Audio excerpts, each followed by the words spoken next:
సామెతలు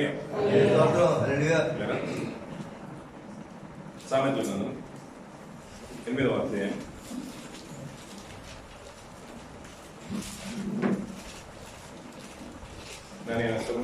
మాటల నుంచి 8వ అధ్యాయం 30వ వచనము 31వ వచనం చదవగలరు. నేను ఆయన యొక్క ప్రధాన శిల్పినై అనుదినము సంతోషించుచు నిత్యము ఆయన సన్నిధిని ఆనందించుచుంటిని. ఆయన కలుగజేసిన పరలోకమును బట్టి సంతోషించుచు నరులను చూచి ఆనందించుచుంటిని అంటున్నారు. ఎవరు మాట్లాడినట్టుగా మనకు అర్థమవుతుంది? మాటలన్నీ కూడా ఎవరు మాట్లాడినట్టుగా అర్థమవుతుంది పిల్లలు? మాటలు 30 నిమిషాలు అంటే 30 నిమిషాల్లో ముంచేస్తాం పిల్లలు. ఎవరు మాట్లాడినట్టుగా మనకు అర్థమవుతున్నాయి మాటలు? సొలొమోన్ గారు రాస్తున్నారు, కానీ పరిశుద్ధాత్మ ప్రేరణ నుంచి ఆయన రాయబడుతున్నారు. కానీ ఈ మాటలు ఎవరు మాట్లాడినట్టుగా మనకు అర్థమవుతున్నాయి? సాక్షాత్తు ప్రభువైన యేసు వారే మాట్లాడినట్టుగా మనకు అర్థమవుతున్నాయి. 8వ అధ్యాయం అంతా కూడా జ్ఞానం గురించి మాట్లాడుతున్నాం. జ్ఞానం ఎవరు కాదు, క్రీస్తు అనే మాట మనకు తెలుసు. వాక్యం ఎవరు కాదు, ప్రభువైన క్రీస్తు అని తెలుసు. కలుగ చేయబడిన ఏది కూడా ఆయన లేకుండా కలుగ చేయదు. ఈ మాటలన్నీ కూడా మాట్లాడుతూ ఆయన మాట్లాడుతున్నాడు. ప్రపంచానికి పూర్వము నేనుంటేని పర్వతాలు పుట్టకమును నేను పుట్టి తిని అంటాడు. ప్రభు గురించి మాట్లాడుతుంటే మాట్లాడేది అద్భుతమైన మాట అనిపించింది. మాట ఎప్పుడు చదువుతున్న మాటనే, కానీ ఆయన సంతోషించిన క్షణం ఏదైనా ఉందంటే ఈ మాటనే పిల్లల చాలా అరుదుగా కనబడుతుంది. యెహోవా దేవుడు ప్రభువుని చూసి సంతోషించవచ్చు. ఒక పాపి రక్షింపబడుతూ ఉంటే పరలోకంలో సంతోషం అనే మాట మనకు బాగా తెలుసు పిల్లల. కానీ ప్రభు సంతోషించిండు, ఆనందించిన మాట చాలా అరుదుగా కనబడుతుంటుంది. ఆయన సంతోషించిన క్షణాలు ఏదైనా ఉందంటే ఇక్కడే మాట్లాడుతున్నాడు. చూడండి, మళ్ళీ చదవ మాట. నేను ఆయన యొద్ద ప్రధాన శిల్పినై అనుదినము సంతోషించుచు నిత్యము ఆయన సన్నిధిని ఆనందించుచుంటిని. ఆయన కలుగజేసిన పరలోకమును బట్టి సంతోషించుచు నరులను చూచి ఆనందించుచుంటిని అన్నాడు. ఇన్ ద బిగినింగ్ లో మాట్లాడుతున్న మాటలు పిల్లలు. ఎప్పుడైతే ప్రధాన శిల్పి నేను, ఆ కార్యాన్ని చేసింది నేను, ఆయన చేసిన పరలోకం బట్టి సమస్తాన్ని బట్టి నేను సంతోషిస్తున్నాను, నిత్యము సంతోషంగా ఉన్నాడంట. ఎవరు? మన ప్రభువు పిల్లల. మన ప్రభువు ఎప్పుడు సంతోషంగా ఉన్నాడు. ఎప్పుడు అంటే ఆయన చేసిన పరలోకాన్ని బట్టి.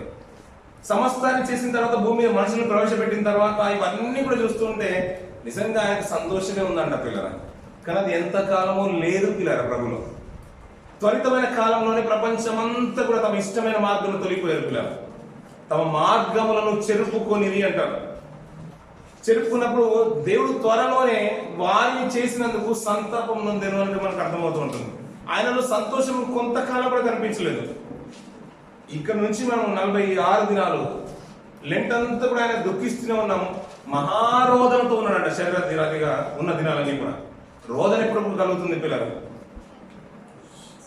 బాధ తీవ్రత ఎక్కువైపోయినప్పుడు ఏడ్చి ఏడ్చి ఇంకా అంతే చెప్పాలంటే పిల్లలు, మన కుటుంబంలో అమితమైన వారిని అంటే ప్రేమగా చూసుకున్న వారిని కోల్పోయినప్పుడు ఏడ్చి ఏడ్చిన తర్వాత గొంతులో నుంచి శ్వాస అంటే మాట రాదు, ఓన్లీ కళ్ళలో నుంచి నీళ్లు కూడా రావు. ఏడ్చి ఏడ్చి కన్నీళ్లు కూడా కరువైపోతూ ఉంటాయి. అదొక శబ్దం లాంటి ఒక స్వరం వస్తుంది. ఏడ్చిన తర్వాత చివరి ఘట్టంలో వచ్చే రోదన లాంటిది. ఆయన శరీరధారిగా ఉన్న దినముల్లో మహా రోదనముతోనూ అంటాడు, కన్నీళ్లతోనూ అంటాడు. 33 సంవత్సరాలు అలాగే ఉన్నాడంటే అలాగే ఉన్నట్టుగానే మాకు అర్థమవుతుంది పిల్లలు. ఏ రోజు అతను సంతోషించిన దాఖలాలు లేవు పిల్లలు.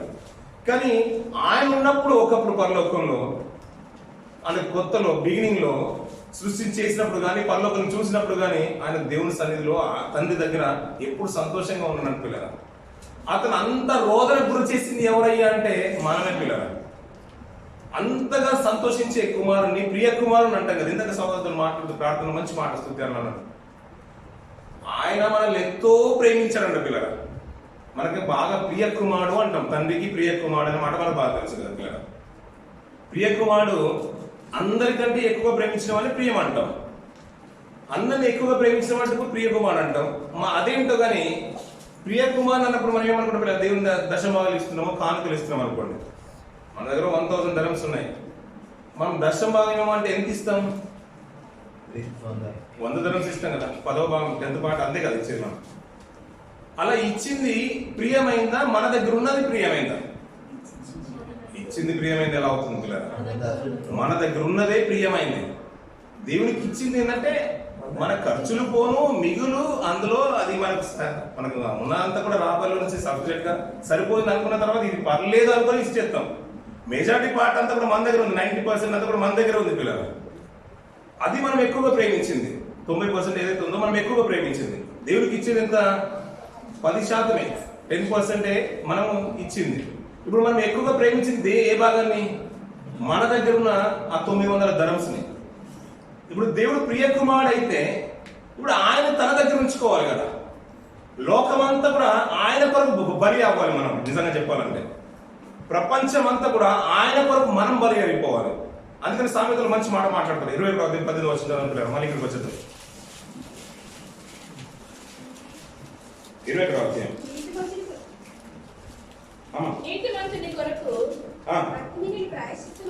నీతిమంతుని కొరకు భక్తిహీనులు ప్రాయశ్చిత్తమగుదురు, యథార్థవంతులకు ప్రతిగా విశ్వాసఘాతకులు కూలుదురు అనే మాట మాట్లాడుతున్న పిల్లలు.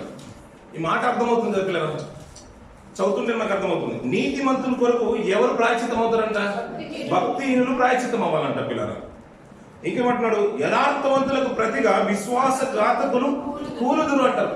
ఇది మనకు లేఖలలో కనబడుతుంది కానీ ఎక్కడ కూలినట్టుగా కనిపించట్లేదు పిల్లలు. నిజంగా చెప్పాలంటే ఆయన ప్రియ కుమారుడు అయితే ఆయన్ని పక్కన పెట్టేసుకొని లోకమంతా కూడా నాశనం చేసి పడాలి దేవుడు. ఆయన అనుకోలేదు. ఇప్పుడు ప్రేమగా అతిగా ప్రేమించింది ఎవరంటే ప్రియ కుమారుడు అయినప్పటికీ దేవుడు లోకాన్నే ప్రేమించాడంట పిల్లలు. ఎందుకంటే ఆయన ముందు కంపేర్ చేసుకుంటే నాకు లోకం ఎక్కువ అన్నట్టుగానే మనకు అర్థమవుతుంది దేవునికి, తండ్రికి. అందుకనే తన ప్రియ కుమారుని మన కొరకు అర్పించేసినట్టు పిల్లలు. గతించిన దినంలో కొన్ని డిస్కషన్లు కొన్ని మాటలు వస్తుంటే నాకు అద్భుతం అనిపించింది పిల్లలు.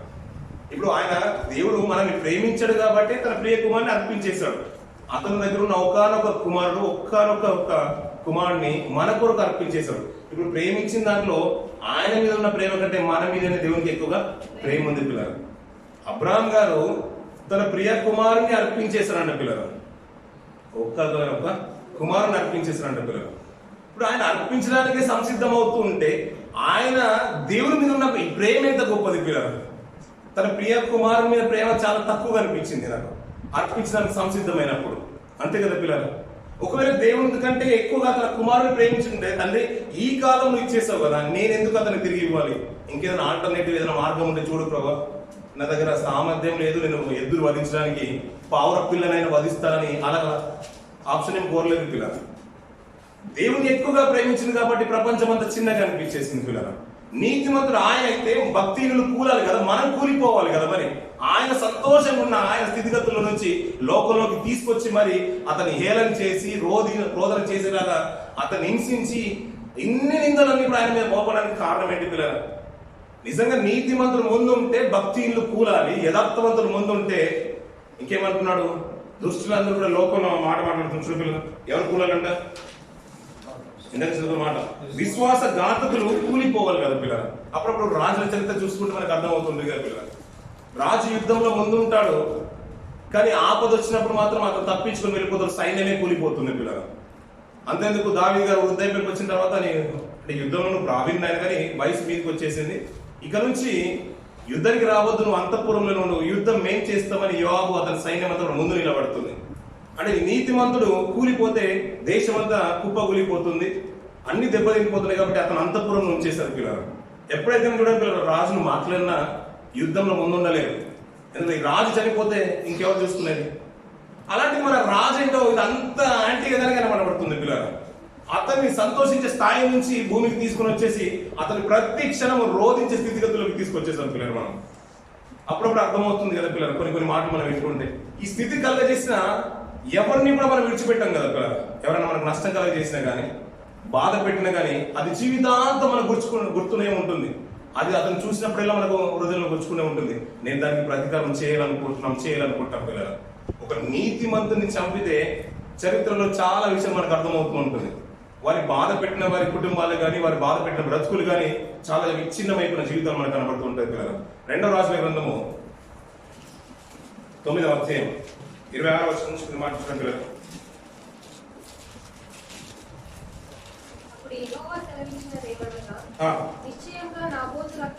నిశ్చయముగా నాబోతు రక్తమును వాని కుమారుల రక్తమును నిన్నటి దినమున నేను చూచితిని గనుక భూభాగమందు ఈ భూభాగం